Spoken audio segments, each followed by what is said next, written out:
लड़के के माता पिता कभी एक अंगूठी किसी को नहीं दे भूल से भी, और जिस लड़की को वो जानते नहीं पहचानते नहीं, विश्वास रखा कि मैंने ये संबंध पक्का करा है तो मेरे लड़के के लिए ये लड़की देखी है और विवाह पक्का करा, तो उसने तुरंत एक अंगूठी भी दे दी, ने पायल भी दे दी, ने सामान भी दे दिया, ने कपड़े भी दे दिए। जरा विचार करो कि विश्वास कितना पक्का हो।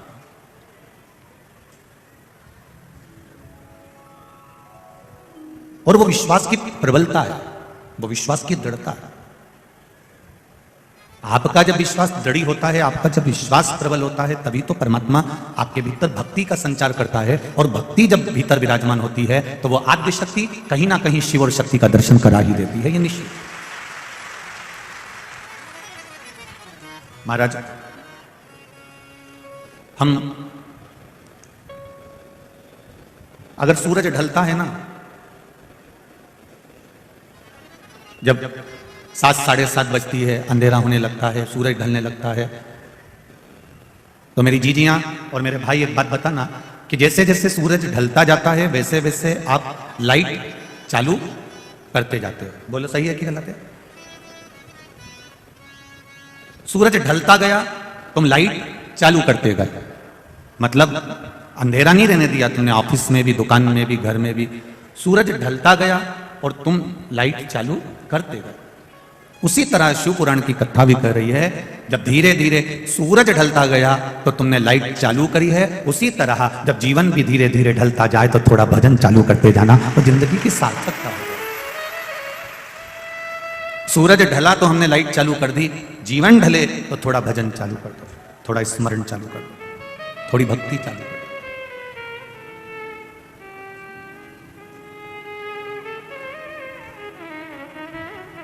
और जब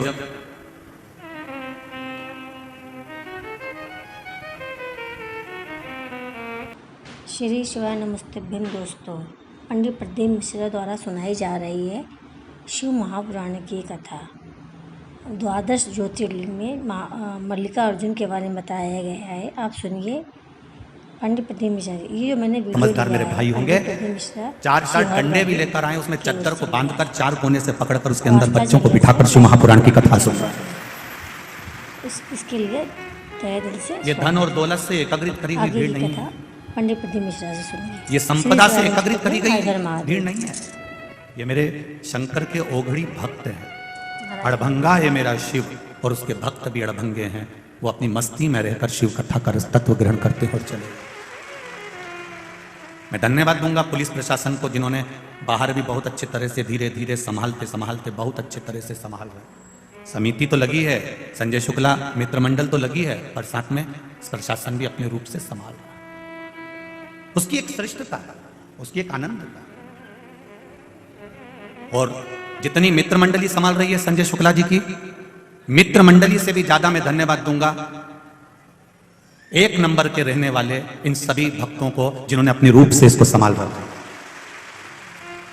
इनको ये कथा संजय शुक्ला मित्र मंडली की नहीं लग रही है, इनको ये कथा लग रही है कि हमारा संजय भैया करा रहा है, तो अपने को अपना नगर का, अपना गांव का, अपने क्षेत्र का, अपने वार्ड का, अपने एरिया का कार्य है, उसको संभालना। ये सुख है, ये आनंद, और इसी को प्रेम कहते हैं, इसी को वात्सल्यता कहते हैं, इसी को करुणता कहते हैं।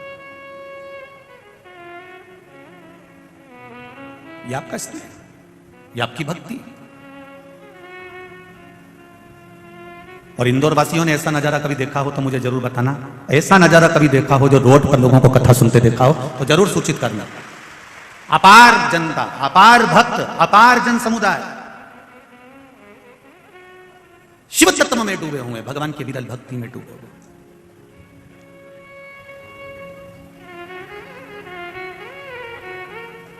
और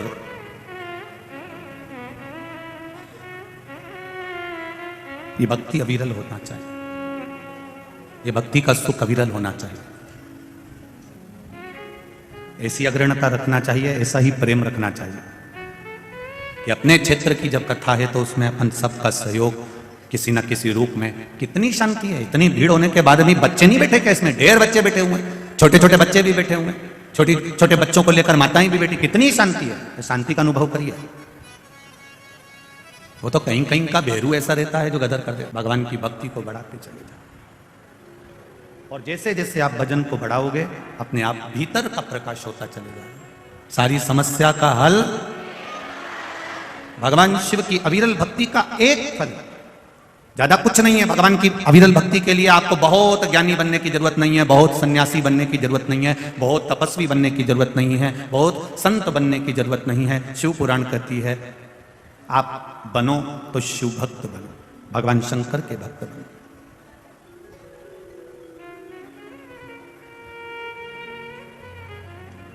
प्रत्येक शरीर में जब तक ये श्वास चलती है 21,600 श्वास मनुष्य के शरीर से प्रतिदिन निकलती है, प्रतिदिन। और 21,600 श्वास जो मनुष्य के शरीर से प्रतिदिन निकलती है, ये 21,600 श्वास में भगवान का भजन निश्चित होना चाहिए, क्योंकि ये श्वास में शिव समाया होता है। जब श्वास निकलना बंद हो जाती है, श्वास है, शिव है तो शरीर है, और जब श्वास निकल गई, शिव निकल गया, तब ये शव बन जाता, इसका कोई महत्व नहीं रहता, फिर इसका कोई महत्व नहीं रह पाता। महाराज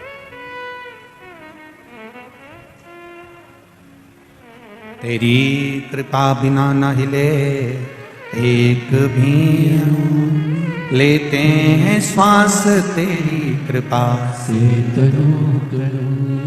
बखान क्या करूं मैं, चपटी भभूत में खजाना हे गंगा ओमकार बोले ओमकार आयो शरण तिहारी शंभु तार तार। भगवान शिव की कथा कहती है परिवार में जब समस्या आती है, प्रॉपर्टी की समस्या आती है, जमीन जायदाद की समस्या आती है, मकान की, घर की, कुटुंब की, परिवार में कोई भी समस्या खड़ी होती है, तो हम तहसील में जाते हैं, कलेक्ट्रेट में जाते हैं और जाकर पुराना रिकॉर्ड खुलवाते हैं।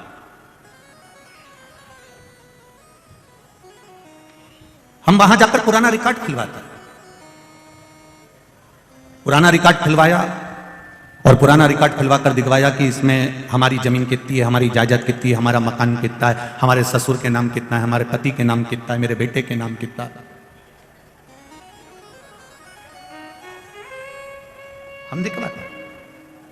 परिवार में अगर समस्या आई तो कलेक्ट्रेट में जाकर, तहसील में जाकर, पंचायत में जाकर हमारा पुराना रिकॉर्ड हम खुलवाते हैं और उस रिकॉर्ड में हम देख लेते हैं कि ये हमारा है और बाकी का ये दूसरे का है। उसी तरह परिवार में समस्या आती है तो कलेक्ट्रेट जाकर, तहसील जाकर पुराना रिकॉर्ड खुलवाया जाता है, और जब मन में समस्या आती है तो कथा में जाकर पुराण खुलवाई जाती है। वो घर की समस्या को मिटा सकता है पुराना रिकॉर्ड, परिवार की समस्या को मिटा सकता है पुराना रिकॉर्ड, पर यह पुराण, चाहे वो श्रीमद् भागवत पुराण हो, चाहे वो विष्णु पुराण हो, चाहे नर्मदा पुराण हो, चाहे पद्म पुराण हो, चाहे नारद पुराण हो, चाहे ब्रह्मवेत्ता पुराण हो, चाहे अग्नि पुराण हो, चाहे ताप्ती पुराण हो, जितनी भी पुराण आप पढ़ेंगे, उन सारी पुराणों क्यों खोली जाती है? हमारा देखने के लिए कि हमारा पूर्व का जीवन क्या था और उस जीवन में हम कैसे जीते आए।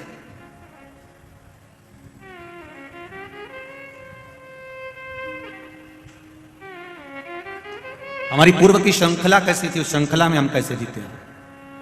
हमारा भजन मीरा, कर्मा, नामदेव, ध्रुव, प्रहलाद, रामकृष्ण परमहंस जी, ये जितने भी हुए हैं जो भगवान की भक्ति को धारण करें, माता अहिल्याबाई जिन्होंने भगवान की विरल भक्ति को प्राप्त करा, शंकर भगवान का शिवलिंग माता अहिल्याबाई के हाथ में 24 घंटे रहता था। मां अहिल्या, शिव महापुराण की कथा में वो बात कही थी। 24 घंटे भगवान शंकर का शिवलिंग माता अहिल्या के हाथ में रहता है, क्योंकि माता अहिल्याबाई का जो विश्वास है वो शिव है कि जब अटकूंगी तो मेरा महादेव मेरे सामने खड़ा हुआ है, फिर मुझे किसी के आगे हाथ जोड़ने की जरूरत नहीं पड़ेगी।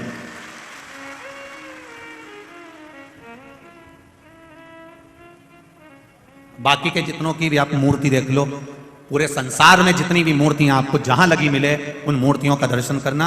सारी मूर्तियां कोई हाथ जोड़ती नजर आएगी, कोई आशीर्वाद देती नजर आएगी, कोई इशारा करते हुए नजर आएगा, कोई बाय करते हुए नजर आएगा, कोई टाटा करते हुए नजर आएगा। केवल भारत की भूमि पर एक मूर्ति ऐसी है माता अहिल्याबाई की, जिस मूर्ति में अहिल्याबाई जब भी नजर आएगी तो उसके हाथ में भगवान शंकर का शिवलिंग नजर आएगा। केवल पूरे विश्व में एक ही मूर्ति है ऐसी, माता अहिल्याबाई। और वो मूर्ति हमको प्रेरणा देती है माता अहिल्याबाई की। वो मूर्ति हमको बताती है कि मैंने शंकर भगवान को अपने हाथ में लिया है, तुम भले हाथ में लेकर मत चलना, पर भगवान शंकर को अपने दिल में लेकर जरूर चलना, तो कहीं अटकोगे नहीं। अहिल्याबाई कह रही है, माता अहिल्याबाई का यह भाव वर्णित कर रहा है। शिव को साथ लेकर चलो, शंकर भगवान को साथ लेकर चलो। शंभु शरणे बड़ी मांगू घड़ी रे, दुख दया करी दर्शन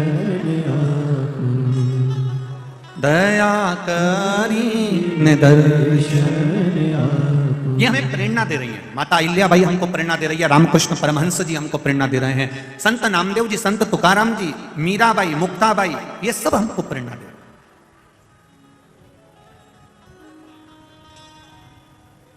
कोई जरूरी नहीं है कि प्रत्येक घर में संत पैदा हो जाएगा, कोई पक्का नहीं है कि प्रत्येक घर में संत पैदा होगा, कोई पक्का नहीं है।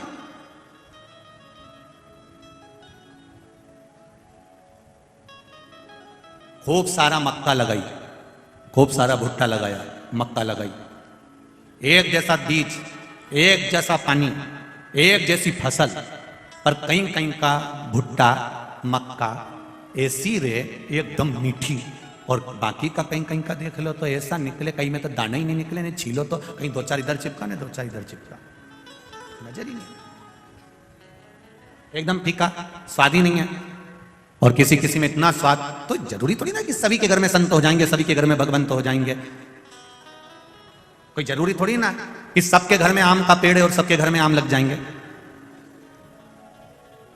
फिर भी सबके घर में आम का पेड़ नहीं है, पर जितने भी यहां बैठे हैं और जितने टीवी के सामने बैठे हैं और मोबाइल पर सुन रहे हो, ईमानदारी से बोलना, तुम्हारे घर में भले आम का पेड़ नहीं होगा, तुम्हारे यहां भले आम नहीं लगेगा, पर क्या तुम आम नहीं खाते हो?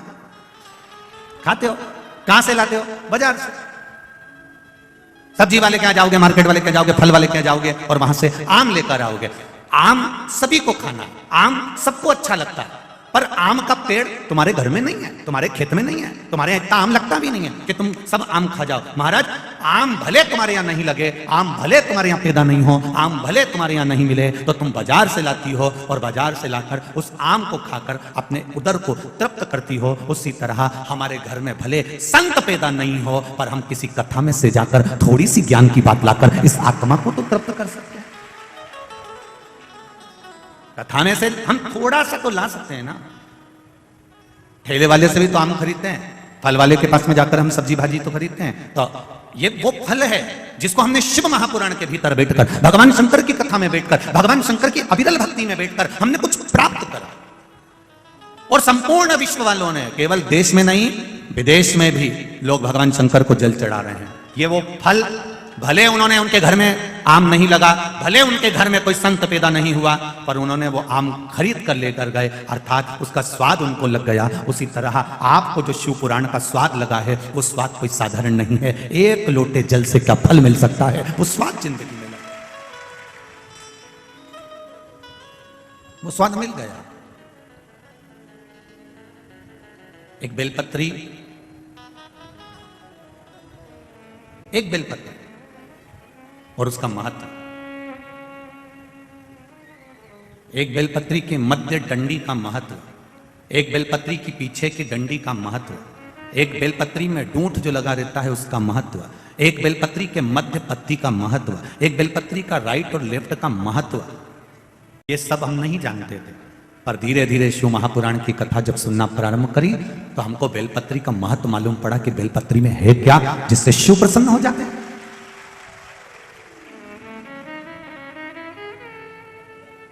एक बेलपत्री में ऐसा क्या था कि माता पार्वती जी ने अपनी पुत्री अशोक सुंदरी से कहा, ए अशोक सुंदरी जाओ, आज शिवरात्रि का दिन है, मुझे शंकर भगवान की आराधना करना है, जाओ जरा बेलपत्री लेकर आओ। अशोक सुंदरी संपूर्ण जगह पर भ्रमण कर आ गई है, संपूर्ण जगह, बेलपत्री नहीं मिली है।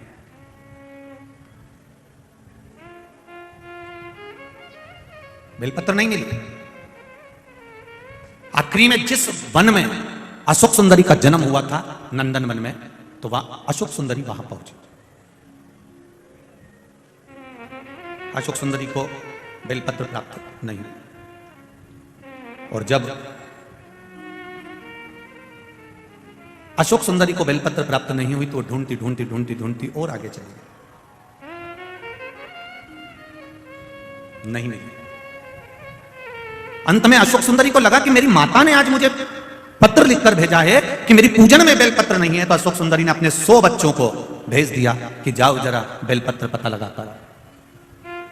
बच्चे जब अशोक सुंदरी के पुत्र पुत्री जाने लगे तो उन्होंने, पिताजी ने पूछ लिया, अशोक सुंदरी के पति ने, राजा नहुष ने,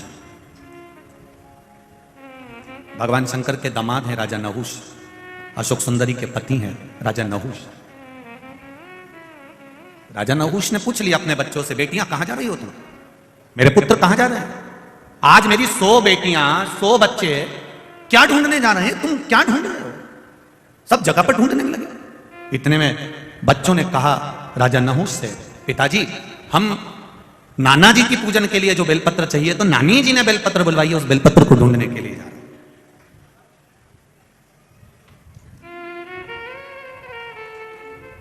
बेलपत्र ढूंढने जा रहे हो? हाँ ठीक है, जाइए। अशोक सुंदरी माता के बच्चे जब बेलपत्र ढूंढने के लिए गए तो उनको बेलपत्र, ये तो पार्वती जी का कोई एक अपने बच्चों को ज्ञान होगा, अपने बच्चों को प्रेरणा होगा, और पार्वती जी की वो प्रेरणा हमको लेना है। कुर्म पुराण की ये संवाद, कुर्म पुराण का ये संवाद हमारे जीवन में हमको उतारना, इस संवाद को हम अपने जीवन में उतारें।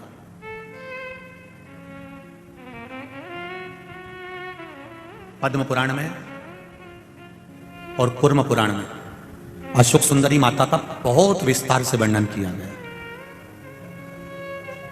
कभी मौका लगे तो पद्म पुराण में अशोक सुंदरी का संवाद पूरा पढ़िएगा, और कुर्म पुराण को निकालिएगा तो उसमें भी इसको पढ़िएगा।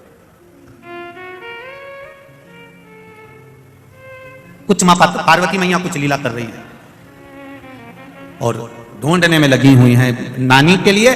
हम शिवजी के पूजन के लिए, अपने नाना के पूजन के लिए हम बेलपत्र लेने के लिए जा रहे हैं। बेलपत्र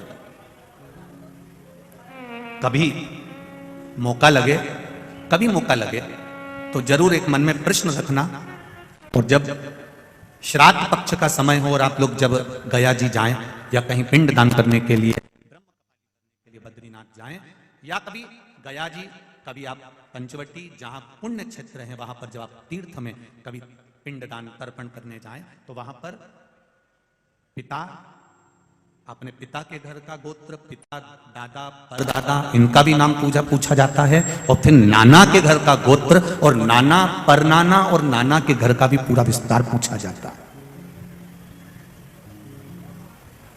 कभी आपने ब्राह्मण देवता से प्रश्न करना था आपको कि गुरुदेव, हम हमारे परिवार के व्यक्ति का पिंड करने आए हैं, तर्पण करने आए, और हमारे नाना जी के यहां का नाम काय को चाहिए तुमको?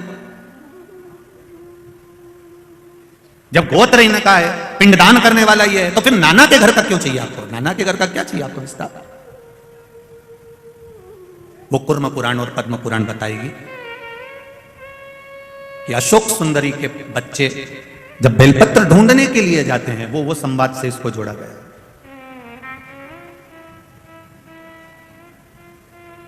राजा नहुष ने अपनी धर्म पत्नी अशोक सुंदरी से एक प्रश्न किया, क्यों? गणेश जी के पुत्र शुभ लाभ, लाभक्षेम जो भी, और उनके पुत्र अमोद प्रमोद, फिर उनके पुत्र, जब कार्तिकेय जी की 2 धर्म पत्नियां, फिर उनके वंशावली, जब इतना सब कुछ वहां पर है, तो फिर माता पार्वती जी ने अपने बच्चों को या अशोक सुंदरी तुझको क्यों भेजा है कि ये बेलपत्री लेकर आना है, ये बेलपत्री ढूंढ कर लाना, तो तुझे क्यों बोला?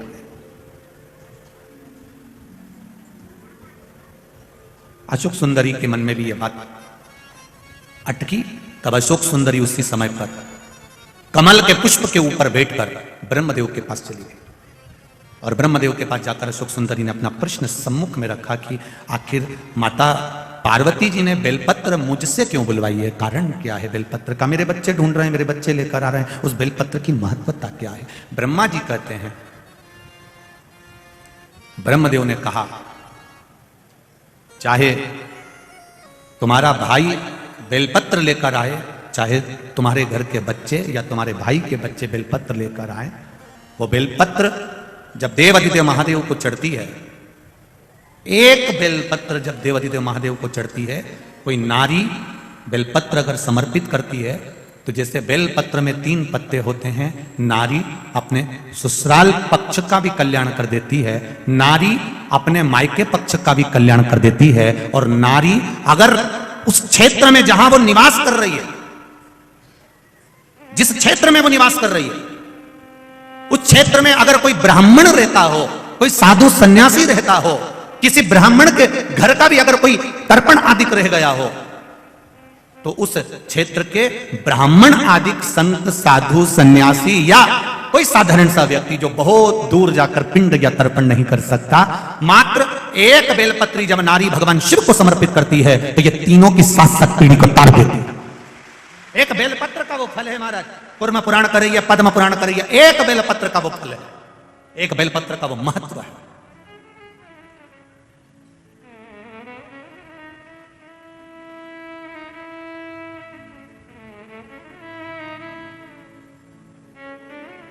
उस बेलपत्र की महत्वता को समझो, इसको व्यर्थ मत जाने दो। आप शिव मंदिर में जाते हो, शंकर जी के मंदिर में रोड पर आप, कई माताएं यहां पर भी आती हैं, बेलपत्री मांगती हैं, कोई बेलपत्री आपके पांव के सामने पड़ी होती है पर आपको झुककर उठाने में शर्म आ जाती है।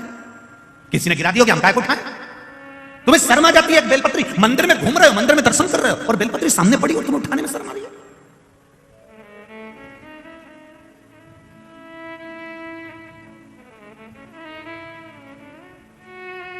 एक बहुत ध्यान लगाकर सुनना, जरा बहुत अच्छे से श्रवण करना, बहुत भाव से श्रवण करना। किसी पवित्र नदी में स्नान करने गए, नर्मदा जी नहाने गए, गंगा जी नहाने गए और क्षिप्रा जी नहाने गए, तुम्हें कौन से महाराज ने बताया कि वहां अपने कपड़े चप्पल घाट पे छोड़ के आ जाओ? वो महाराज कहीं मिल जाए तो एक बार मुझे भी मिला देना। करवत निवेदन, किसी पवित्र नदी को गंदा करने के लिए कौन महाराज प्रेरणा दे सकता है कि गंगा के घाट पर तुम्हारे कपड़े छोड़ छोड़ के जाओ अमावस्या के दिन? ग्रहण में नहाने जाओ तो अपने कपड़े छोड़ कर जाओ, दूसरा नहाने जा रहा है, तुम्हारे कपड़े उलांग कर जा रहा है, तुम्हें शर्म तो आना चाहिए कि उसको कितना पाप लगेगा। किसी पवित्र नदी को गंदा करने का हक किसी को नहीं है, किसी को नहीं है साहब। हमारा शास्त्र कभी नहीं कहता कि पवित्र नदी को गंदा करिए। वो माँ है हमारी, नर्मदा माँ है हमारी, क्षिप्रा माँ है हमारी, गंगा माँ है हमारी, उसको कैसे अशुद्ध कर दे? थोड़ा सा विष यमुना जी में जाता है कालिया नाग पर, मेरे भगवान कृष्ण कूद कर यमुना को शुद्ध कर देते हैं। मेरे ठाकुर खुद कूद जाते हैं यमुना को शुद्ध करने के लिए। हां, किसी संत ने कहा होगा कि अपने गंदे कपड़े उतारकर फिर गंगा और यमुना में, नर्मदा में डुबकी लगाओ, और किसी महाराज ने यह नहीं कहा होगा कि अपने कपड़े ही वहीं छोड़ आना, बेचारा दूसरा नहाने जाए उसके पांव में वो कपड़ा है। ये कहां का लिखा? कौन ने कहा? कितनी गड़बड़ी हो जाती है कभी कभी, तुमको मालूम नहीं है। ये नर्मदा जी का ये घाट, खल घाट, एक बार हम जा रहे थे महाराष्ट्र कथा करने के लिए, बीच में वहां पर गांव के लोगों ने कह दिया, नहीं गुरुजी तुम यहां से निकलो तो यहां दाल बाटी खा के जाना, नहीं दाल बाफला खा के जाना। हमने कहा ठीक है बनाओ, पर नर्मदा जी के घाट पे बनाना। अब उन्हें नर्मदा के घाट पे बनाया। अब इनने बाफला बना के रखा और एक बाफला वहीं पर आगे घाट पे पड़ा हुआ था, तो हमको लगा कि वहां से बाफला लुढ़क के यहाँ हमने वो बाफला ले जाके वापिस उसको भगोने में जिसमें उगल रहा था उसमें डाल दिया, बाफला तैयार। जब खाने बैठे सब, वो बाफला जो था वो हमारा आकाश से उसकी थाली में आ गया, वही वाला बाफला जो हम पटके थे। अब उसकी थाली में आया, उसने जो को खोला तो उसमें बाल ही बाल। अब हमको क्या मालूम था कि ये किसी का जमाल उतरा होगा। अब वो तो घबरा गया कि गुरुजी किसी ने कुछ कर दिया। हम भी नहीं बोले, हम कहते बाप भाई। अब गुरुजी किसी ने कुछ कर दिया होगा। आखिरी में नहीं रहा गया तो हमने कहा कोई कुछ नहीं करा। हम नहा के बाहर निकल रहे थे, वहां पर बाफला पड़ा था, हम सोचे लुढ़क के आ गया होगा, भगोने में डाल। हमें क्या मालूम था कि वो जमाल का बाल था, हमको क्या। और वो भी कह रहा ऐसा लग रहा है जैसे बाल गल गए हो। अब उसको क्या मालूम कि छोटे से बच्चे के थे।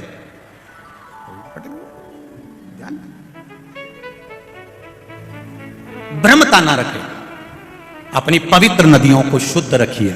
जब नदियां, पर्वत और यह पर्यावरण जब शुद्ध रहेगा तो किसी को ऑक्सीजन की मशीन की जरूरत नहीं पड़ेगी। ये शुद्ध रहेगा तब आनंद अपने आप बढ़ता चलेगा। कौन कहे तुमको कि तुम ये इसको फेंक दीजिए। नारी जब एक बेलपत्र चढ़ाती है शिव जी को तो वो ना जाने कितनी पीढ़ियों को तार देती है। हम तो केवल 7 पीढ़ी या 3 पीढ़ी की बात कर रहे हैं। उज्जैन के ऋण मुक्तेश्वर मंदिर पर दीवाल पर लिखा हुआ है कि शिव महापुराण की कथा वर्णन करती है। शिव महापुराण की कथा श्रवण करने वाला, शंकर भगवान को भजने वाला, शिव को एक बेलपत्र चढ़ाने वाला, उज्जैन के ऋण मुक्तेश्वर मंदिर की दीवार पर लिखा हुआ है कि शंकर की कथा अगर कोई सुन लेता है तो उसकी 7 पीढ़ी नहीं 71 पीढ़ी पर जाती है। यह उज्जैन कह रहा है। यह उज्जैन का ऋण मुक्तेश्वर मंदिर कह रहा है, जो पत्थर पर अंकित करी गई बातें लिखी हुई। कितना दिया उसने।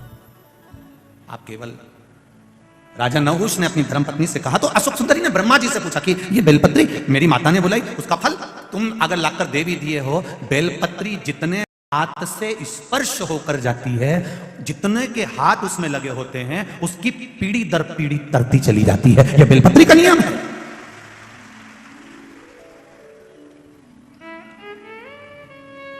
कोरोना बीमारी, अब कोरोना बीमारी को समझ लो जरा। कितना किया प्रशासन ने, हाथ धो, बोला था कि नहीं बोला था? अरे बोलो तो।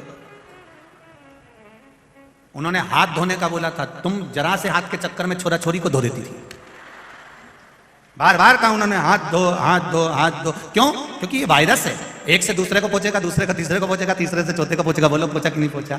और ऐसा पूछता पूछता पूछता पूछता सबको बीमार कर दिया। जब एक वायरस छोटा सा टच करने से लोगों को बीमार कर सकता है तो एक बेलपत्री टच करने से लोगों का उद्धार भी तो कर सकता है। एक वायरस थोड़ा सा टच करा, एक से दूसरे को, दूसरे को तीसरे से, तीसरे से चौथे को पहुंच गया। तो एक बेलपत्री भी तो स्पर्श, मात्र स्पर्श से, मात्र स्पर्श। कितना सुंदर लिखा है गर्ग संहिता और नर्मदा पुराण, लिंग पुराण में भी आप पढ़ सकते हो।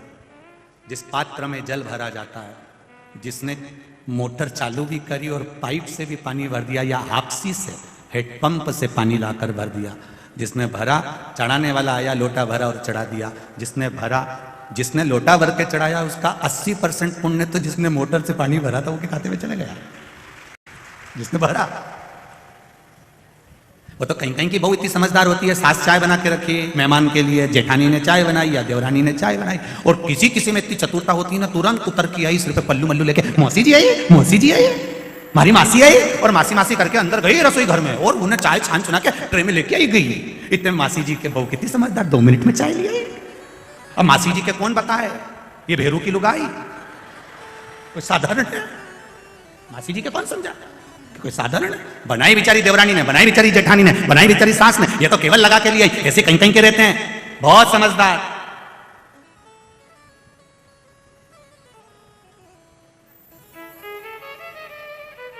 अभी हम जहां ठहरे हैं वर्मा जी के, उनके पास में शंकर जी का मंदिर है। अभी कल वहीं पे कोई बात का विवाद चल रहा था, तो हमने पूछ लिया विवाद किस बात का है? अरे गुरुजी पूछो ही मती। तो हुआ क्या ये तो बताओ। वो एक माता ने अपना आसन लगाया था पूजन करने के लिए, वो बेचारी उधर पार्वती जी के पास तक गई, इतनी देर में उस आसन पे दूसरी आके बैठ गई और उससे कहा कि तू उठ जा, के नहीं उठ जा, क्योंकि मैंने बिछाया। तो क्या बिछाया होगा? मुझे तो बिछा बिछाया मिला, मैं तो समझी महादेव ने मेरे लिए बिछाया। उठे और हिले। अब तुम बताओ गुरुजी कहीं करे? तो आसन जिसका है वो निपट लेगा, जिसका आसन। एक बेलपत्री का स्पर्श मात्र, जितने हमारे सनातन धर्म में, हमारे सनातन हिंदू धर्म में एक बात बहुत पहले से चली आ रही है, मेरी बुजुर्ग माताएं जानती होगी कि इनके घर में अगर बेलपत्री ज्यादा आ जाती थी सावन के महीने में तो ये पड़ोसन को दे देती थी। बोलो जीजियों, सही है कि गलत है? अगर ज्यादा आ गई तो वो पड़ोसन को दे देती थी। कोई वस्तु ज्यादा है उसको उठाकर दे दिया, ले वो फूल हरतालिका तीज के दिन ले जा, उसको दिया, वो चढ़ा लेगी। उसमें क्या दिक्कत? चढ़े यहाँ चढ़े वहां चढ़े, एक ही बात। ज्यादा है पहुंचा दो। अब जो पड़ोसन ने बेलपत्री भेजी, दूसरे के हाथ भेजी, तीसरे के हाथ पहुंची, तीसरे ने चौथे के हाथ पहुंची, चौथे ने पांचवे के हाथ पहुंची, जितना स्पर्श होते चली गई उतना अपना कल्याण करती चली गई। जिसने दी थी वहां से लेकर जहां पहुंची वहां तक उद्धार। अशोक सुंदरी नीचे आई, अपने पति राजा नहुष को अपनी दिल की बात बताई कि मैंने ब्रह्मदेव से ऐसा ऐसा सुना है और ब्रह्मा जी ने जो कहा मैंने विश्वास मानकर किया। अगर विश्वास है तो परमात्मा है। एक ये पत्र आया है, देखिए, विश्वास।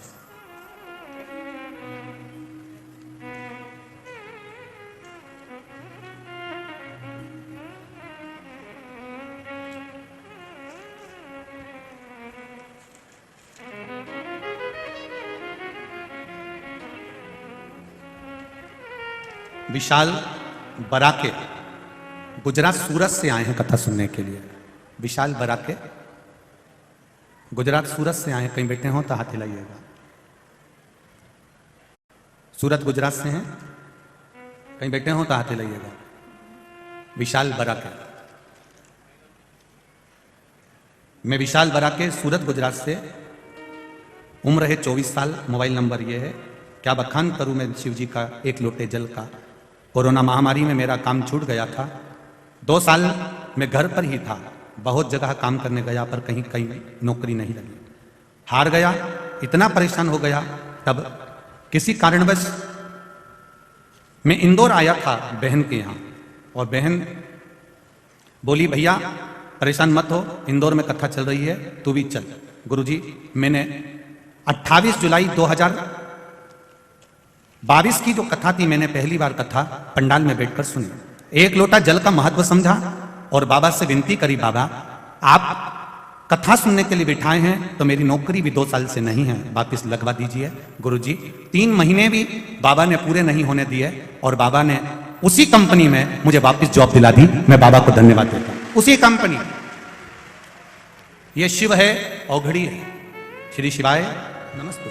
ये विश्वास है आपका, भरोसा, दृढ़ता और आपका विश्वास।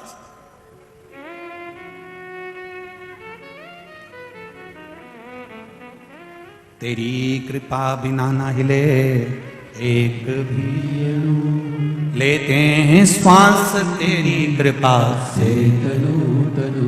कहां बैठे हो आप?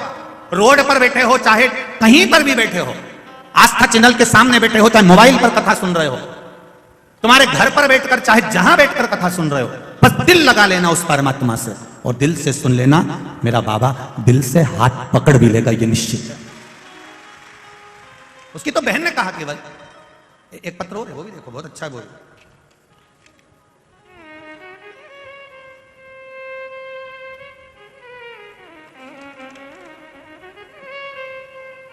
मेरा नाम सरला नामदेव है, मेरी बहू का नाम वर्षा है। मैं अशोकनगर इंदौर में रहती हूँ। कहीं बैठी हूँ तो हाथ हिलाइए। आती हैं? दोनों हाथ हिला दो एक बार। श्री शिवाय नमस्तुभ्यम। दोनों हाथ ऐसे हिला दीजिए। श्री शिवाय नमस्तुभ्यम।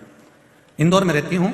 रुद्राक्ष के जल और एक लोटा जल का क्या महत्व है, इसका वर्णन मैं नहीं कर सकती गुरुजी। मेरी बहू प्रेग्नेंट थी, डॉक्टर ने सोनोग्राफी का कहा, मैंने सोनोग्राफी करवाई। यह बात 16/5/2022 की है। डॉक्टर ने कहा बच्चे का होठ नहीं है। जैसे ही मैंने सुना वैसे ही मैंने भोलेनाथ से विनती करी, पशुपतिनाथ का व्रत प्रारंभ करा। गुरुजी मेरे 3 व्रत पूरे हुए और व्रत में ही किसी कारण से 2 व्रत नहीं कर पाई। पता नहीं बाबा को क्या मंजूर था। फिर मैं 19/8/2022 को मेरी बहू के पेट में दर्द होने लगा। मैं उसे हॉस्पिटल लेकर गई। मैं भगवान शिव का जाप करती हुई गई, बहू को रुद्राक्ष का पानी पिलाती रही। हॉस्पिटल पहुंचते ही उसकी सोनोग्राफी हुई। डॉक्टर ने बोल दिया कि बच्चे का होठ नहीं है और अब इसमें धड़कन भी नहीं है, इसकी श्वास भी नहीं चल रही है, धड़कन भी नहीं चल रही है और इसका होठ भी नहीं है। पर मुझे बाबा पर भरोसा था गुरुजी, मैंने रुद्राक्ष का जल दिया था।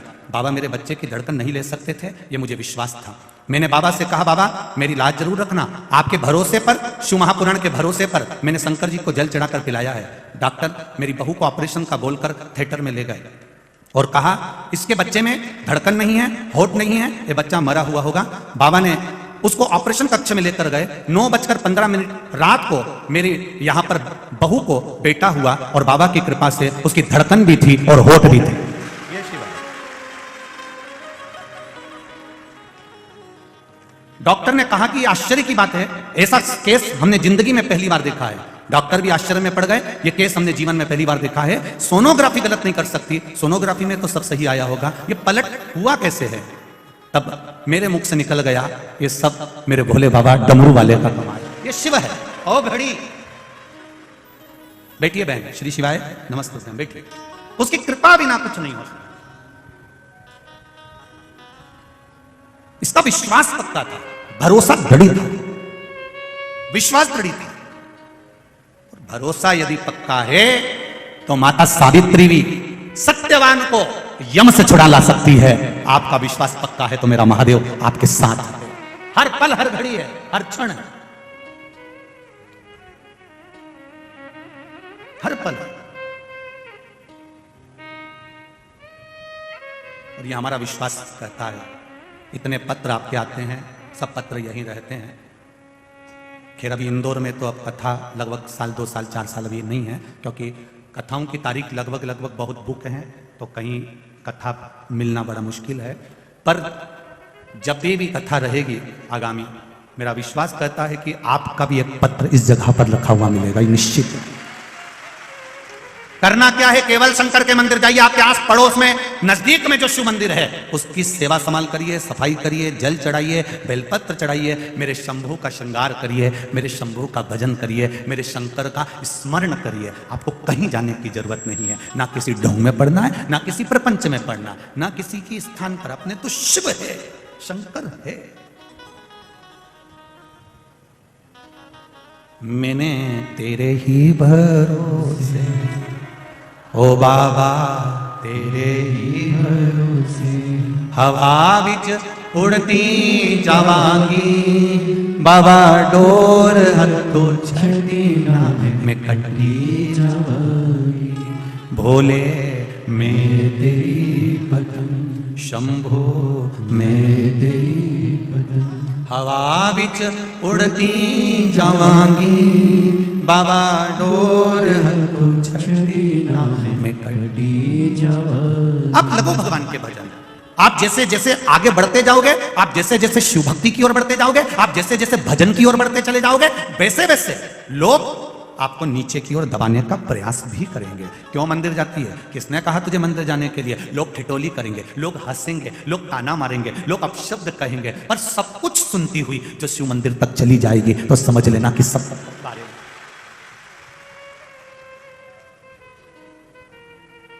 पतंग और पद जब बढ़ता है तो काटने वालों की संख्या भी बढ़ जाती है, निश्चित है। पतंग जब बढ़ेगी और पद जब बढ़ेगा, आपकी प्रतिष्ठा, आपका पद, आपकी उन्नति, और पतंग जब ये ऊपर बढ़ती जाती है, बढ़ती जाती है, बढ़ती जाती है, तो लोगों को रास नहीं आती और वो उसको काटने का विचार करने लगते हैं। पतंग बढ़ रही है, उसे बढ़ने दीजिए। आप अपनी डोर बस भोलेनाथ जी के हाथ में छोड़, बाबा के हाथ में छोड़।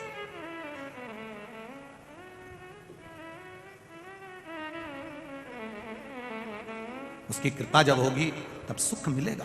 बेलपत्र ढूंढने के लिए सुख सुंदरी गई, बेलपत्र ढूंढने के लिए सुख सुंदरी की 100 बेटियां गईं, बेलपत्र ढूंढने के लिए सुख सुंदरी के पुत्र गए, बेलपत्र ढूंढने के लिए दामाद भी गया।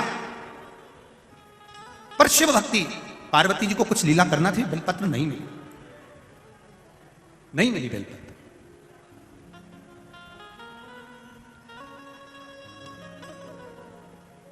वापिस आ जा। पार्वती जी ने पूछा शिवरात्रि है, तुम्हें बेलपत्र नहीं मिली कहीं? नहीं, बेलपत्र नहीं। तब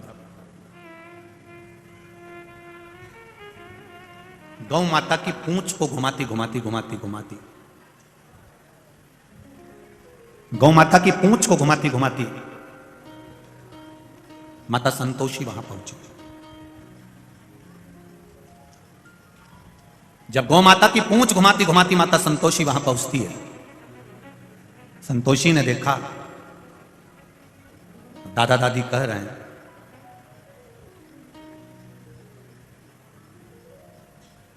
ये दादा दादी दादी जी कह रही हैं, पार्वती मैया कह रही हैं कि बेलपत्र नहीं लाई अशोक सुंदरी से। बुआ से जब ऐसी बात कही जा रही है तो संतोषी ने गाय की पूंछ को छोड़ा, हाथ का स्पर्श सुंदर भाव से करते हुए हाथ खासा करा और संतोषी मैया अंदर गई और शिव जी के पास में, दादाजी के पास में जटा में जो बेलपत्र लगी थी वो बेलपत्र उठाकर संतोषी लेकर आई, पार्वती जी के हाथ में दिया, दादी जी चढ़ा दीजिए। दादी जी ने बेलपत्र लेकर पूछा, संतोषी ये बेलपत्र तेरे पास कहां से आई? ये बेलपत्र तेरे पास आई कहां से?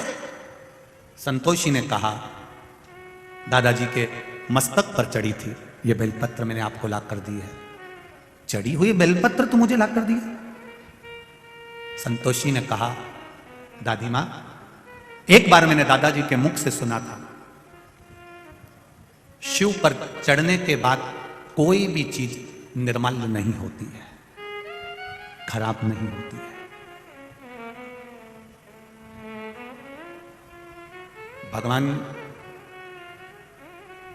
नारायण भगवान के चरण से निकली है गंगा, विष्णु पदी कहलाई है। भगवान विष्णु के चरण से निकली हुई गंगा विष्णु पदी कहलाई है। शंकर जी के ऊपर चढ़ गई तो गंगा भी कहती है मेरा कल्याण हो गया, अब मैं कल्याण करने वाली हो गई। विष्णु पदी कहलाई। शहद मक्खी का झूठा है,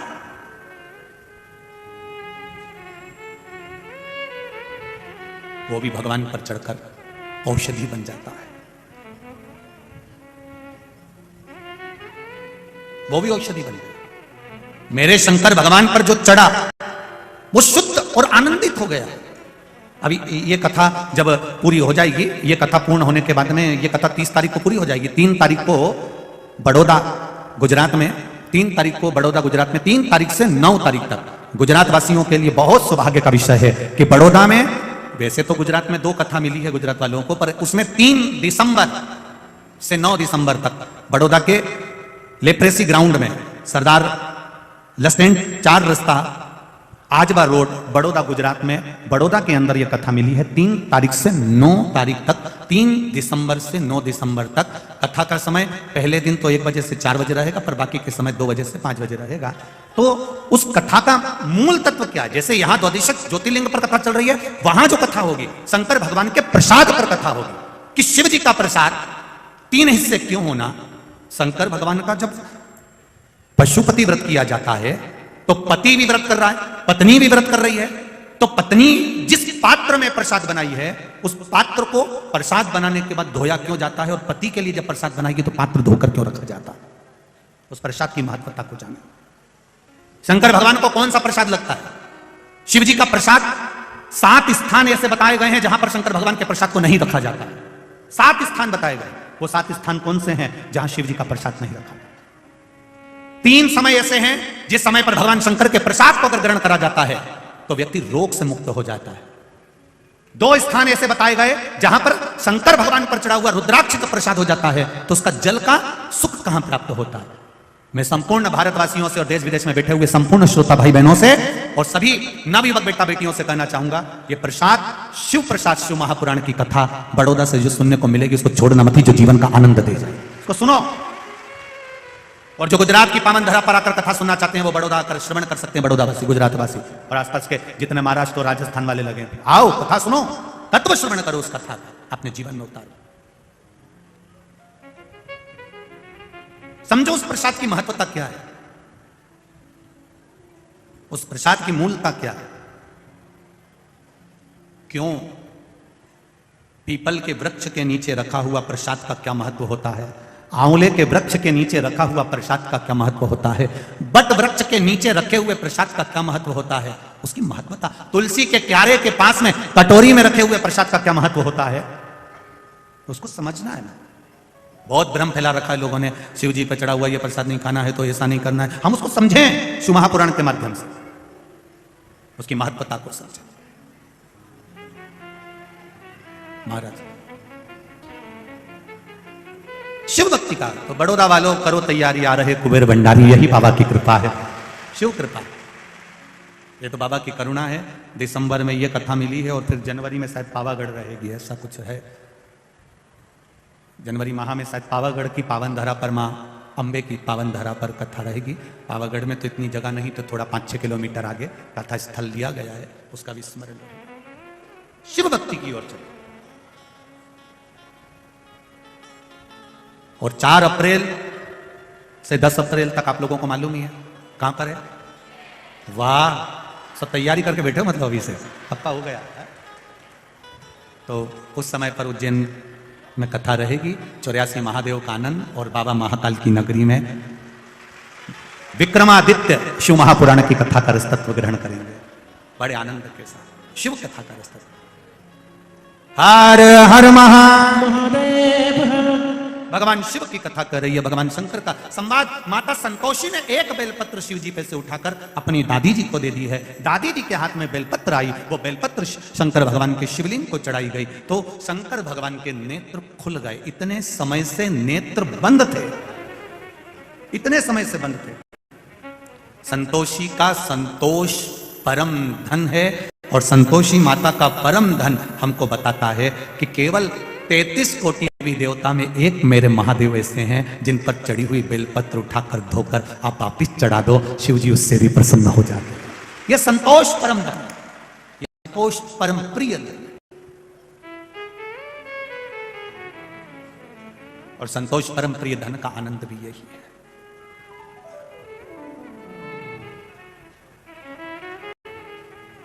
ये सुख वही, ये आनंद।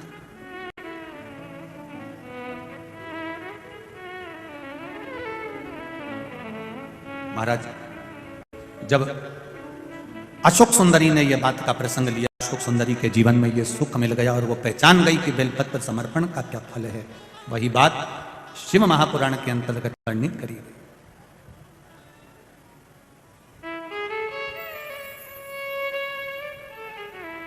तेरे डमरू की धुन सुन के मैं काशी नगरी आई हूँ। तेरे डमरू की धुन सुन के मैं काशी नगरी आई हूँ। तेरे डमरू की धुन सुन के मैं काशी नगरी आई हूँ। तेरे डमरू की धुन सुन के मैं काशी नगरी आई हूँ। मैं काशी नगरी आई हूँ। मैं काशी नगरी आई हूँ। मैं काशी नगरी आई हूँ।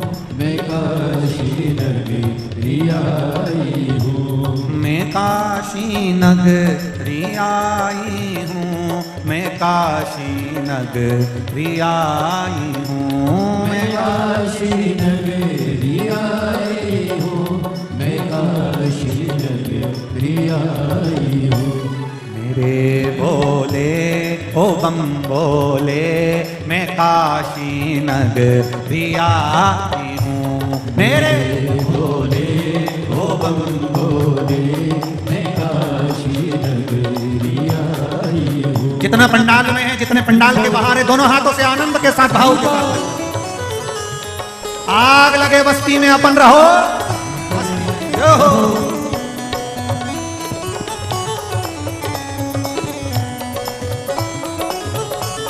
चैनल वालों से निवेदन है जो रोड पर बैठे हैं, जो भगवान की भक्ति का भजन कर कर नाच कर आनंद ले रहे हैं, उनका भी दर्शन अवश्य कराइएगा भाव के साथ। जय हो।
ने ओ भोले तेरी काशी में गंगा है। सुना है हमने ओ भोले तेरी काशी में गंगा है। सुना है हमने ओ भोले तेरी काशी में गंगा है। सुना है हमने ओ भोले तेरी काशी में गंगा है।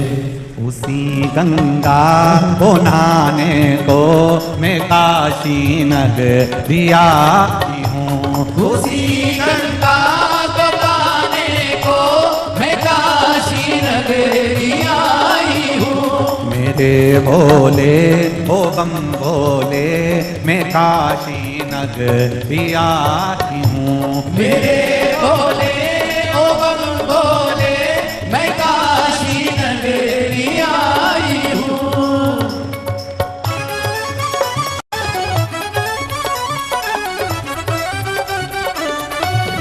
हरि बोल।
सुना है हमने ओ भोले तेरी काशी में मुक्ति है। सुना है हमने ओ भोले तेरी काशी में मुक्ति है। सुना है हमने ओ भोले तेरी काशी में मुक्ति है।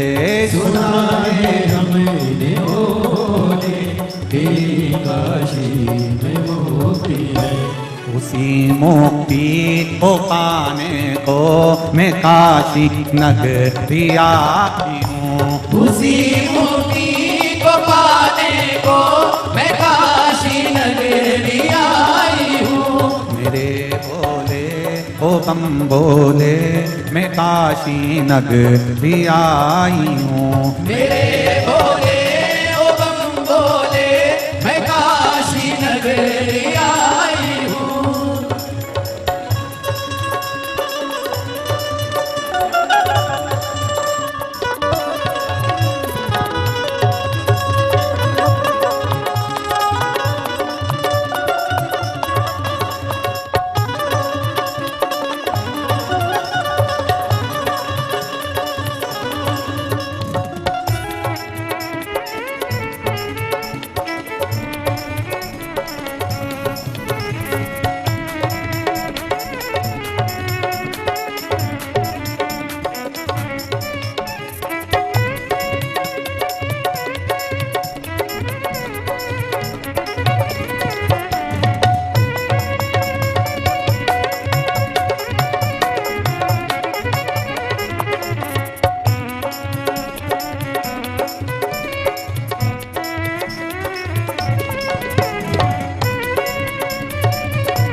सुना है हमने ओ भोले तेरी काशी में दौरा है, सुना है हमने ओ।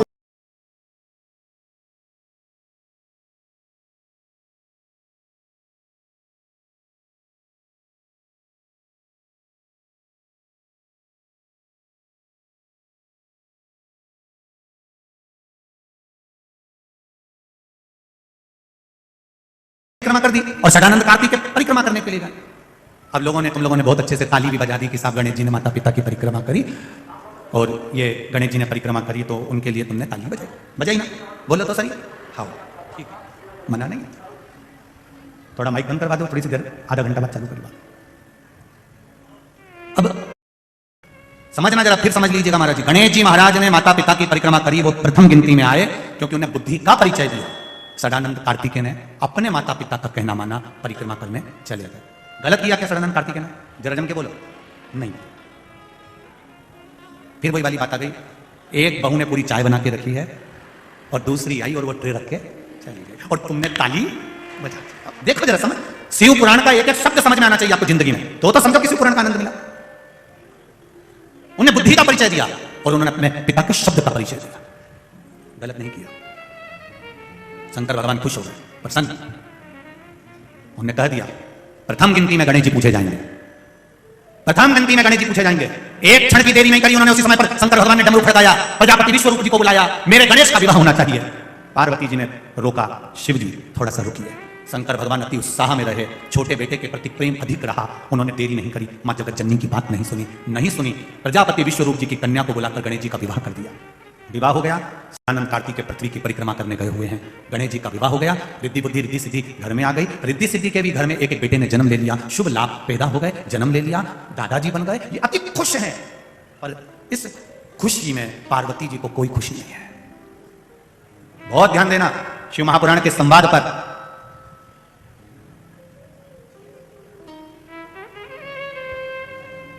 जो बेटा दुकान पर बैठता है ना, पिता को लगता है कि सबसे ज्यादा काम यही कर रहा है। जो बेटा दुकान पर बैठा है, पिता को लग रहा है कि ये सबसे ज्यादा काम कर रहा है, सबसे ज्यादा काम यही कर रहा है, लग रहा है।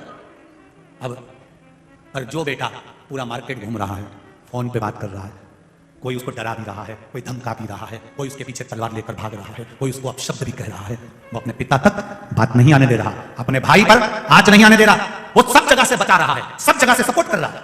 पिता को लगता है वो कोई काम ही नहीं करता, पर उसका काम इसके काम से 4 गुना ज्यादा है, अधिक है।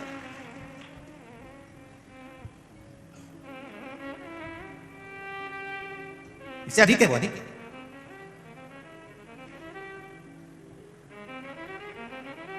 कई लोग कहते हैं महाराज जी राजनीति बड़ी सरल होती है, हम कहते हैं कर देखिए। किसी के घर में और किसी के दिल में घुसने के लिए दम चाहिए। मैं संजय भैया को धन्यवाद दूंगा, साधुवाद दूंगा कि आप हृदय में बैठे हो लोगों के, इसलिए उसका भाव यहां दिखता है। दिल चाहिए, सहजता कोई नहीं। फोन पर कह दिया तो एक माता पार्वती जी ने कहा आपने कैसे निर्णय ले लिया, आपने बेटे की शादी भी करा दी, आपने सब कुछ कर दिया, आप आगे बढ़कर काम कर दिया। और आये षडानंद कार्तिकेय, उससे पहले ये सब कुछ हो चुका था। पार्वती मैया खुश नहीं थी, माता पार्वती की आंख में आंसू भरा हुआ था। केवल एक माँ संसार में ऐसी होती है जो अपने बच्चों को कभी भेद रखकर दूध नहीं पिलाती है कि मैंने बड़े को ज्यादा पिलाऊंगी, छोटे को कम पिलाऊंगी। माँ कभी भेद नहीं रखती कि मैं बड़े को ज्यादा दूध पिलाऊंगी, छोटे को नहीं पिलाऊंगी, छोटे को पिलाऊंगी तो बड़े को नहीं पिलाऊंगी। बराबर का एजुकेशन माँ देती है, बराबर के कपड़े पहनाती है, बराबर का श्रृंगार करती है, बराबर का आनंद कराती है। और बच्चा छोटा होता है, मां उसकी आंखों में कजरा भी लगाती है और उसकी राई नोन लेकर नजर भी उतार देती है। उस मां की करुणा देखिए, उस मां की वात्सल्यता देखिए। मां ने बचपन में बच्चे की नजर उतारी तो मां ने नजर उतारी, और वही बच्चा बड़ा हो गया और उसकी शादी हो गई। अब मां कुछ उसके ऊपर से उतार के बता दे तो पास में जो जगदम्बा रहती है ना, उसको लगेगा जरूर मेरी सास कुछ कर रही थी तुम। बस ये अंतर है, यही अंतर है। शिव महापुराण में जिंदगी भर से माता पार्वती जी शंकर जी को जल चढ़ा रही हैं, हमारे घर के पूर्वज शिव जी को जल चढ़ा रहे हैं, हमारे यहाँ के बुजुर्ग मर मर के चले गए, शंकर भगवान को जल चढ़ाते चलाते, शिव जी पर अभिषेक करते करते, जल चढ़ाते, सावन महीना शिवरात्रि को जल चढ़ाते हुए आज के समय में सीहोर वाले महाराज ने जल चढ़ाना बता दिया तो लोगों को लग गया टॉप का बता दिया। जो पूर्व का चला, सास बच्चे को नजर उतारती है, वो नजर उतारी है उसने, मां है। और वही नजर आज बहू आने के बाद अगर सास उतार दे तो उसकी निगाह में लग जाएगा इसने कुछ गलत करा होगा। गलत देखने वाले को गलत दिखता है। काला चश्मा लगाओगे तो कालिए ही नजर आओगे, पीला चश्मा लगाओगे तो पीले दिखोगे, नीला लगाओगे तो नीले दिखोगे। संत को संत नजर आता है, भगवंत को भगवंत नजर आता है, साधु को साधु नजर आता है, धर्मात्मा को धर्मात्मा नजर आता है, प्रपंची को प्रपंची और ढोंगी को ढोंगी नजर आता है, कामी को कामी नजर आता है, कपटी को कपटी नजर आता है। जिसका दिल जैसा होगा सामने वाला व्यक्ति वैसा नजर आएगा। आपकी दृष्टि पर असर, आप कैसे हो, आपकी सोच क्या है। कबाड़े की दुकान में कबाड़ा ही मिलेगा, कभी सोना चांदी नहीं मिल सकता। मत लिखा ही है, भंगार लिया, लोहा लिया, रद्दी लिया, कागज लिया, कूड़ा लिया, करकट लिया। ऐसे न जाने कितने घूम रहे हैं जिनके दिमाग में दिन भर कूड़ा लिया, करकट लिया। अब इनको इतनी अकल नहीं है कि हमारा इंदौर की रोज सुबह सुबह गाड़ियां तुम्हारे मोहल्ले में आती है, रोज गाना बजाती है, कचरे वाला आया। रोज कचरे वाली गाड़ी सुबह से आ रही है, एक ही बात कह रही है, गीला कचरा इसमें डालो, सूखा कचरा इसमें डालो। बोलो बोलो बोले जी जी, बोलो तो सही है। 2 डब्बे रखे उन्हें, गीला कचरा इसमें डालो, सूखा कचरा इसमें डालो, गीला कचरा इसमें डालो, सूखा कचरा इसमें डालो। रोज कचरे की गाड़ी आ रही, सुबह सुबह से आकर कहती है कचरा कचरा की गाड़ी में डालो। वो हमको ज्ञान देती है कि देखो तुम्हारे दिमाग में और मन में ये 2 डब्बे हैं, इसमें कचरा मत रखना रे, उस कचरे की गाड़ी में पटक देना, अहंकार को दूर छोड़ देना, काम लोभ आसक्ति वासना तृष्णा दूर पटक दो अपने इस डस्टबिन। और किसी किसी ने तो अपने कान को भी कचरे का डब्बा बना रखा। कोई भी निंदा करता है डाले जा, तो कान के ऊपर लिख दो ना डस्टबिन और नीचे लिख दो यूज मी। कोई निंदा करे सुनने बैठ गए, किसी ने कुछ बोला सुनने बैठ गए, कान थोड़ी ना कचरे का डब्बा बना, नहीं सुनना। ना तो शिव की निंदा सुनना है और ना शिव की निंदा करना है। भगवान विष्णु जी ने शिव की निंदा सुनी थी तो घोड़े का मुंह लग गया था, नारद जी ने शिव जी की निंदा करी थी तो बंदर का मुंह लग गया था। हमें नहीं सुनना। निंदा करने वाले कोई बात लिखकर भेज दिया करो, तेरा क्या होगा रे कालिया, कर लो।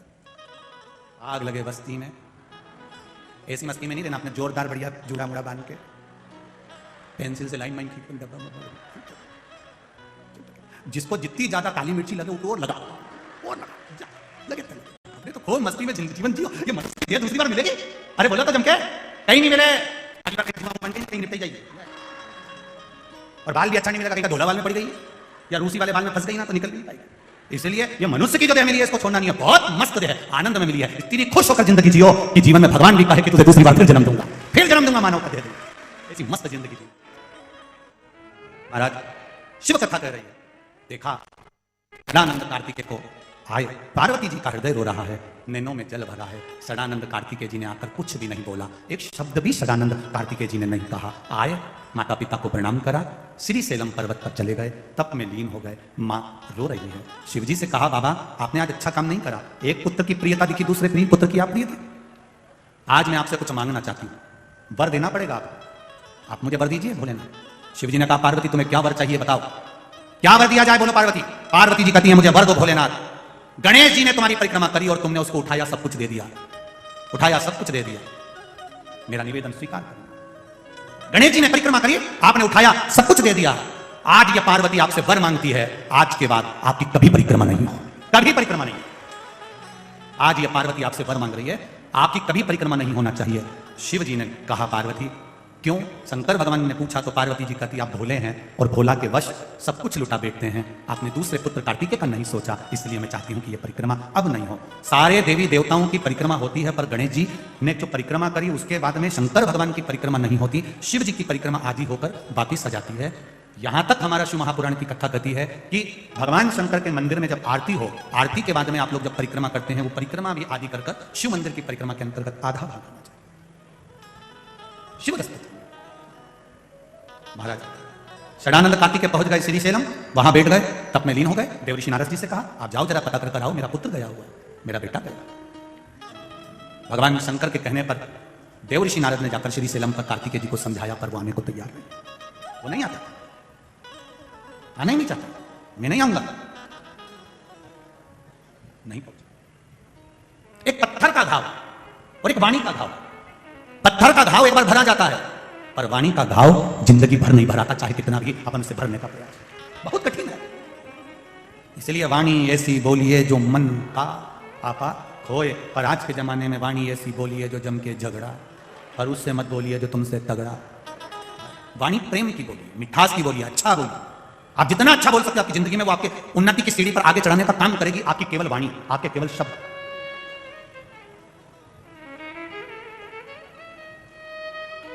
आपकी वाणी, आपके शब्द आपको उन्नति की ओर बढ़ाने का प्रयास करेंगे। महाराज देवर्षि नारद ने समझाया, कार्तिकेय जी नहीं समझे। अंत में जब लगा कि मेरा पुत्र मानने को तैयार नहीं है, शंकर भगवान को लगा, तो उन्होंने पार्वती जी से पूछा तुम क्या चाहती हो। पार्वती जी कहती हैं कि मेरा मन करता है कि आप मेरे साथ में चलो, आप मेरे साथ पहुंचो, अपन दोनों चलते हैं श्रीशैलम पर। श्रीशैलम पर कार्तिकेय जी के पास में जब क्रोंच पर्वत पर श्रीशैलम पर भगवान देवादिदेव महादेव माता पार्वती जी के साथ में पहुंचते हैं, तब भगवान षडानंद कार्तिकेय वहां से एक वृक्ष के पीछे छुप जाते हैं, दिखते हैं। आज भी जिस वृक्ष के पीछे षडानंद कार्तिकेय जी छुपे थे, उस समय हजारों वर्ष पहले वो वृक्ष, जैसे आपको कहा कि सोमनाथ जी में एक चंद्रकुंड है, उसी तरह मल्लिकार्जुन भगवान के मंदिर के ठीक सामने एक पीपल का वृक्ष है। उसके साथ में दो वृक्ष लगे, एक छोकर का एक पीपल का, दोनों भेले मिले, वहां ओटला बना हुआ है, जिस वृक्ष के पीछे भगवान श्री कार्तिकेय जी छुपे थे। जैसे सोमनाथ जी में चंद्रकुंड की महत्वता है, उसी तरह मल्लिकार्जुन में उस वृक्ष की मूलता है जो वृक्ष हजारों वर्ष से वहां पर टिका। पताल गंगा का दर्शन हमको केवल एक ही जगह पर होता है, आंध्र प्रदेश के मल्लिकार्जुन से 36 किलोमीटर की दूरी पर पताल गंगा का दर्शन होता था। वो भूमि जहां पर भगवान देवादिदेव महादेव ने तप किया। आगे वर्णन आया, भगवान देवादिदेव महादेव फिर शिव जी पार्वती को लेकर चारों तरफ कार्तिकेय को ढूंढने लगे। कार्तिकेय जी वहां से ओझल हो गए, दूर चले गए, और दूर जाकर 36 किलोमीटर की दूरी पर जाकर कार्तिकेय जी महाराज गुफा में बैठकर 3 योजन की दूरी पर जाकर वहां बैठकर उन्होंने तप साधना करी। शंकर पार्वती यहां पर विराजमान होते हैं, विराजित तो हो गए, पर शिव जी पार्वती के साथ में ओझल रहे। कब तक? जब चंद्रगुप्त नामक किसी राजा की कन्या ने एक बार, जब उस कन्या पर कई दोष लगे, उस दोष को मिटाने के लिए वो कन्या श्रीशैलम के पहाड़ पर भ्रमण करती रही। चंद्रगुप्त राजा की वो कन्या जब श्रीशैलम पर भ्रमण करती थी, अकेली रहती, झोपड़ी बनाकर शिव अर्चना में डूबी रहती थी, भगवान की भक्ति में डूबी रहती थी। उसने एक सुंदर श्यामा गाय को पाल लिया। वो श्यामा गाय की सेवा में लग गई, और श्यामा गाय की सेवा में जब वो लगी, श्यामा गाय को उसने जब पाला, उसकी सेवा में जब वो तल्लीन रही, श्यामा गाय की सेवा में जब वो लग जाती है, श्यामा गाय उस श्रीशैलम के वन में चली जाती है। और वन में गई तो आज वो कन्या चंद्रगुप्त की वो बेटी वो पीछे पीछे गई। उसने क्या देखा कि एक पुरुष गाय का दूध निकाल रहा है और एक नारी पात्र लगाकर बैठी हुई। एक पुरुष दूध निकाल रहा है और नारी पात्र लगाकर बैठी हुई है। चंद्रगुप्त की, राजा चंद्रगुप्त की बेटी ने जब वो चरित्र देखा, देखकर उसको बड़ा आश्चर्य हुआ। बहुत दूरी थी, चंद्रगुप्त की बेटी दौड़ पड़ी, और चंद्रगुप्त राजा की लड़की जब दौड़कर वहां पहुंची, वहां पहुंचकर क्या देखती है कि वहां पर ना तो कोई पुरुष है और ना कोई स्त्री है।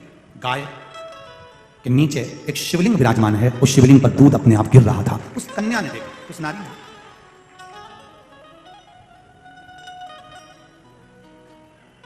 देखा, आश्चर्य हुआ।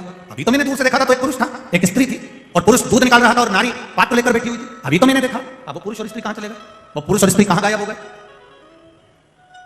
उसको ढूंढने का प्रयास किया, नहीं मिली तो समझ गई कि ये शंकर ही थे जो रूप रखकर बैठे थे।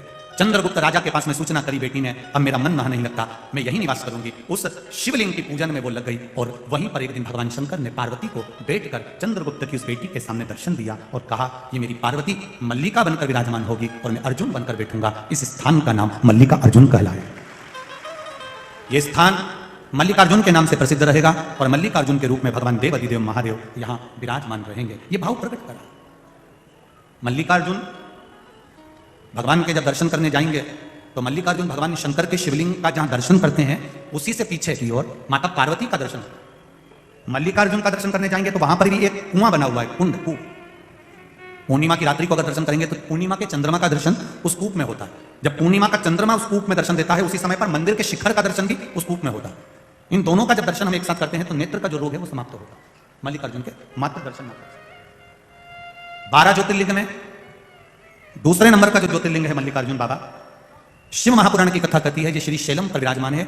और इसी श्रीशैलम के नजदीक में, जैसे आपसे कहा था कि सोमनाथ जी की पावन धरा के पास में ही भगवान कृष्ण ने अपने शरीर को त्यागा था, चरणों में बाण लगा था और भगवान ने अपना शरीर। तो यहां जो श्रीशैलम की भूमि है, इसी भूमि के नजदीक में माता सती के शरीर के जब भगवान विष्णु ने टुकड़े करे थे, उस टुकड़े में से ग्रीवा भगवान माता सती की श्रीशैलम से मात्र 2 योजन की दूरी पर ही माता की एक शक्तिपीठ है, जहां पर माता का ग्रीवा गिरा हुआ, आद्य शक्ति माता सती का ग्रीवा गिरा हुआ।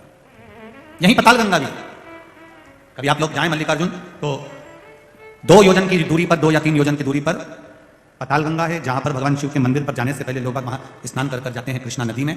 वहीं एक योजन तो नीचे चलना पड़ता है, उसके बाद में लगभग 800 से 850 सीढ़ियाँ वहाँ बनी हुई है, जहाँ से लोग पैदल नीचे जाते हैं, फिर पताल गंगा में स्नान कर फिर ऊपर आकर फिर वापस बाबा मल्लिकार्जुन का दर्शन करने के लिए जाते हैं। ऐसे देवाधिदेव महादेव मल्लिकार्जुन के रूप में विराजमान होते हैं। भगवान शिव की अविरल भक्ति का आनंद होता है। बोल मल्लिकार्जुन भगवान की जय। आगे वर्णन आता है दक्ष प्रजापति की जो माता सती पुत्री जलकर भस्म होती है, वो हिमालय राज की यहाँ पार्वती के नाम से विख्यात होती हैं। माता पार्वती और भगवान शिव का मंगल विवाह होता है। भगवान देवाधिदेव महादेव माता पार्वती जी के साथ पधार रहे हैं। जोरदार ताली बजाकर स्वागत करेंगे। हमारे बीच में कुछ अतिथि गण आए हैं। रमेश भैया भी पधारे हुए हैं साथ में, जिन्होंने सुंदर माहिल्या शिव महापुराण की कथा को इंदौर नगर में कराया था। और साथ में ही विराजमान है आदरणीय गोलू भैया जी शुक्ला, और साथ में विराजमान है ओमकार सिंह जी बलराम जी भी विराजमान है। एक बार सभी अतिथिगणों का जोरदार ताली बजाकर स्वागत। भावभक्ति से सुंदर जयमाला माता पार्वती भगवान शिव जी के गले में पहना रही हैं। पार्वती मैया शिव जी के गले में जयमाला दे रही है। जोरदार ताली बजाकर स्वागत करें। हर हर महादेव। भगवान शंकर माता पार्वती जी के गले में जयमाला दे रहे हैं भावभक्ति के साथ में। आज के बहुत सारे पत्र पढ़ने के लिए रह गए हैं, उनको कल पढ़ा जाएगा। कुछ पत्र आप लोगों ने भेजे हैं, बहुत सुंदर है। चेतना जी कुशवा इंदौर मालवी नगर से हैं। आपने पत्र भेजा है कि 14 साल के बाद आपके यहाँ पुत्र रत्न की प्राप्ति हुई। आपको बहुत बहुत बधाई है। बाबा की कृपा सदा आप पर बनी रहे। आज की कथा को यहाँ विराम की ओर लेते हुए कल फिर पुनः वही दोपहर 2 बजे कथा का लाभ लेते हैं। अपने जीवन को धन्य बनाते हैं। हर हर जय जय श्री राधे। सभी भक्तों को हर हर महादेव सदा जैसे की इच्छा श्री शिवाय नमस्तुभ्यम। व्यासपीठ को नमन करते हुए हम सबके प्रिय हम सबके लाडले ठाकुर कल्लू जी महाराज के चरणों में नमन करते हुए परम सत्य परम आदरणीय विश्वविख्यात पूज्य गुरुदेव के पवन चरणों को नमन करते हुए और आप सभी शिव भक्तों के चरणों में नमन करते हुए सुंदर तीसरे दिवस की कथा हम सभी ने श्रवण करी। और जैसा कि आप सभी को ज्ञात है, बेड़िया परिवार द्वारा 3 दिसंबर से 9 दिसंबर तक शिव प्रसाद शिव महापुराण की कथा लेप्सी ग्राउंड सरदार एस्टेट 4 रास्ता अजमेर रोड बड़ौदा गुजरात में हम सभी श्रवण करेंगे। आप सभी और हम सभी मिलकर इस कथा का आनंद लेंगे। अधिक से अधिक संख्या में पधार कर कथामृत का लाभ सभी को मिलेगा। सभी कथामृत का लाभ लें। और सुंदर आरती का समय हो चुका है। आरती में जिन भक्तों के नाम मंच से बोले जाएंगे वे अति शीघ्र मंच पे पधारें। श्री रमेश जी मिंदोला विधायक इंदौर शहर से ही बड़े ही आदर और सम्मान से मंच पे पधारे। पूर्व में बड़ी ही सुंदर कथा आपने कराई थी इंदौर में माहिल्या श्री शिव महापुराण की। और साथ में श्री गोलू शुक्ला जी युवा भाजपा नेता परिवार के सदस्य भी हैं, बड़े ही आदर और सम्मान से मंच पे पधारे। श्री ओमकार सिंह जी मरकाम जी पूर्व मंत्री बड़े ही आदर और सम्मान से मंच पे पधारे।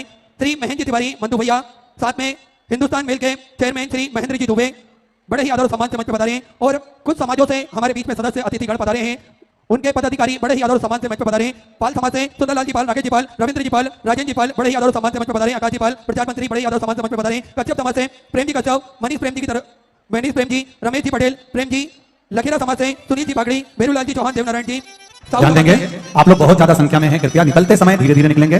गेट पर ज्यादा भीड़ भड़का नहीं करेंगे, बिल्कुल रास्ते 5-6 गेट हैं, आराम से निकलें। पहले रोड पर जितनी पब्लिक भरी हुई है वो सारी रोड की पब्लिक धीरे धीरे निकल जाए। अब ग्राउंड के लोग निकलना प्रारंभ करेंगे। आप सभी प्रशासन को भी सहयोग प्रदान करेंगे और संजय शुक्ला मित्र मंडली को भी आप लोग सहयोग प्रदान करेंगे। धीरे धीरे आराम से रास्ते से निकलेंगे। कोई भी इतनी जल्दी बचाएगा नहीं। चैन अंगूठी मोबाइल पर्स लेकर कोई कथा में नहीं आए और अपनी अपनी रकम को संभाल कर रखें, सिर पर पल्लू डाल के रखें। दिनेश जी साहू, राजेश जी साहू, दीपक जी साहू, फुलचंद जी साहू, लक्ष्मीनारायण जी साहू, राजेश जी जैन जैन समाज से, कांतिलाल जी, अशोक जी मेहता, मंजुला जी साहा, राम जी केवले, नारायण जी अग्रवाल, लक्ष्मीनारायण जी सोनी बड़े यादव समाज से मंच पर पधारे। रविंद्र जी मेहता ब्राह्मण समाज से, अनिल जी तिवारी कानकोप्य ब्राह्मण समाज से, सुभाष जी दुबे सरजू पारी ब्राह्मण समाज के अध्यक्ष बड़े यादव समाज से मंच पर पधारे। सुंदर आरती का समय हो चुका है। आरती का आनंद हम सभी लेंगे। जय जय श्री राधे। हर हर महादेव। श्री शिवाय नमस्तुभ्यम। रमेश चंद जी पटवारी जी जीतू भैया के विधायक महोदय के पिताश्री बड़े यादव समाज से मंच पर पधारे। जय शिव ओंकारा भोले भज शिव ओंकारा ब्रह्मा विष्णु सदा शिव भोले भोलेनाथ महाशिव हरिदासी धारा ओ हरे हरे हरे महादेव एकानन चतुरानन पहचानन राधे ओ भोले पहचानन राधे हर शासन गरुड़ासन शिवान साधे ओ हरे हरे हरे महादेव दो भुज 4 चतुर भुज 10 बुद्धि अति सोहे ओ भोले 10 बुद्धि अति सोहे तीनों रूप रखता रखता त्रिभुवन जन मोहे ओ हरे हरे हरे महादेव अक्षमाला वन माला मुनि माला राधे ओ भोले मुंडे माला धारी त्रिपुरारी कर सारे पुरारी कर सारे करमाला धारे ओ हरे हरे महादेव सैतावर पीतांबर बागांबर आगे भोले बागा पर आगे सन्निकादिक गरुडादिक आदिक ब्रह्मादिक भूतादिक सागे ओ हरे हरे हर महादेव।